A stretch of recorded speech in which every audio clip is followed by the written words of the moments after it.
ভয়ানক একটা দুঃসময় পার করছেন Bangla cricketer poster boy Shakib Al Hasan. Off form, ঘরের মাঠে খেলতে না পারার আক্ষেপ, তার উপর আইপিএলে দল না পাওয়া।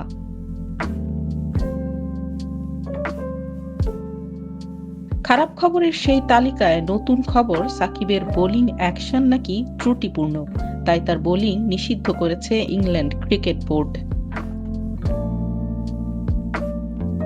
নিষেধাজ্ঞার ফলে England and Wales cricket board ECB আয়োজিত কোনো প্রতিযোগিতায় বোলিং করতে পারবেন না বাংলাদেশের বাঁহাতি এই স্পিনার। চলতি মাসের শুরুর দিকে বোলিং পরীক্ষায় সাকিবের অ্যাকশন অবৈধ হওয়ায় এমন নিষেধাজ্ঞার সিদ্ধান্ত।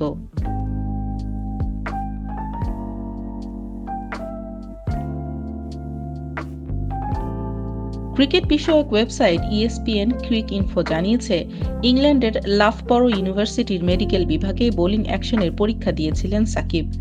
গেল 10 ডিসেম্বর পরীক্ষার ফল হাতে পেয়েছে ইসিবি, যেখানে বোলিং অ্যাকশন ত্রুটিপূর্ণ বলে রিপোর্ট আসে। লম্বা ক্যারিয়ারে এর আগে কখনোই তার বোলিং অ্যাকশন নিয়ে কোনো প্রশ্ন ওঠেনি।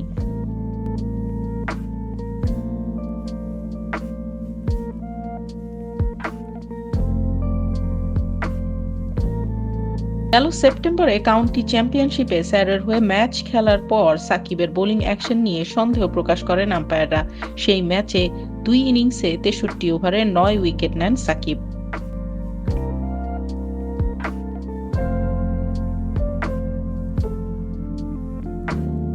সেই অভিযোগের প্রেক্ষিতেই গেল 2রা ডিসেম্বর বোলিং অ্যাকশন পরীক্ষা দেন সাকিব, যেখানে 4 ওভার বোলিং করেন তিনি।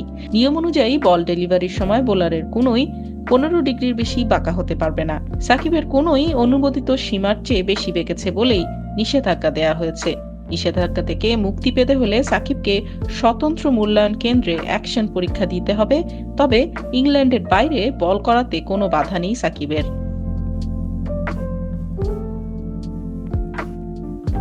2006 সালে আন্তর্জাতিক ক্রিকেটে পা রাখা সাকিব এখন পর্যন্ত টেস্ট, ওডিআই মিলিয়ে 447 ম্যাচে 712 উইকেট নিয়েছেন।